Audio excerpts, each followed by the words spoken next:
উসমান হাদি শুধু একজনই হয়, আমার ভাইয়ের কোনো রিপ্লেসমেন্ট হয় না। আমাদের চোখে শুধু অশ্রু দেখতেছেন, আমাদের বুকের ভিতর যে পার হচ্ছে এটা আপনারা এখনো দেখেন নাই।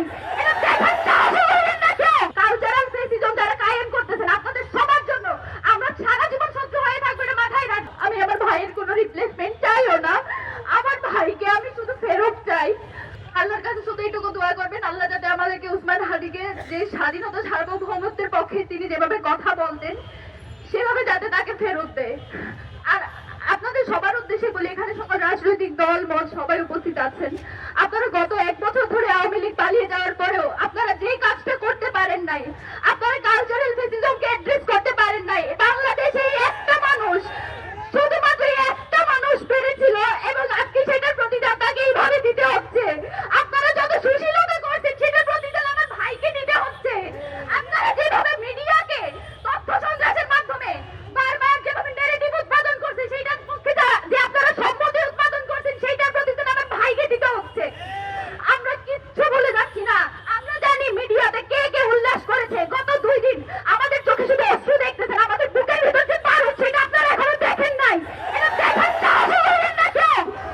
আমার ভাই ফেরত আসবে, বাংলাদেশের স্বাধীনতা সার্বভৌমত্বের পক্ষে কথা বলবে এবং এই মিডিয়াতে যারা বিভিন্ন বয়ান উৎপাদনের মাধ্যমে আমার ভাইকে হত্যাযোগ্য করার চেষ্টা করেছে, আমার ভাইয়ের জীবন মৃত্যুর সন্ধিক্ষণে যারা বারবার উল্লাস করেছে, যারা বিজয় উদযাপন করেছে, আমি তাদের সবাইকে চিহ্নিত করে রাখছি। আল্লাহ যদি আমাদেরকে বাঁচায় রাখে, ইনকিলাব মঞ্চ যদি বেঁচে থাকে, বাংলাদেশে কালচারাল ফেসিজম যারা কায়েম করতেছেন আপনাদের সবার জন্য আমরা সারা জীবন শত্রু হয়ে থাকবো, এটা মাথায় রাখবেন। আমি আপনাদের কাছে এটাই দোয়া করবো, আপনারা যে যেখানে আছেন, আমরা আওয়ামী লীগের প্রশ্নে সবসময় সবাই এক থাকি।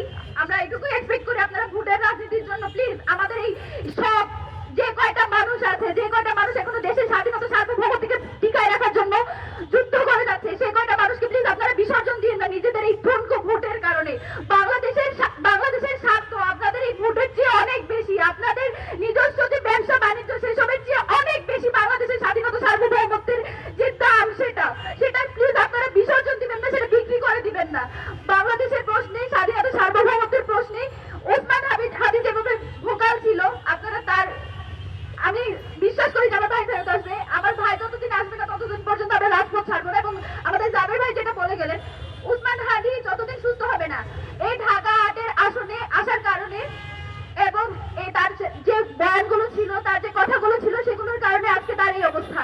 এবং আমি জাবের ভাই, আমাদের ইনকিলাব মঞ্চের যত মেম্বার আছে, আমরা আপনাদের সাথে নিয়ে সংগ্রাম জারি রাখবো এবং উসমান হাদিকে ইনশাআল্লাহ আমরা সংসদে পাঠাবো। দেশে দেশে সবার সাথে দ্য নিউজ।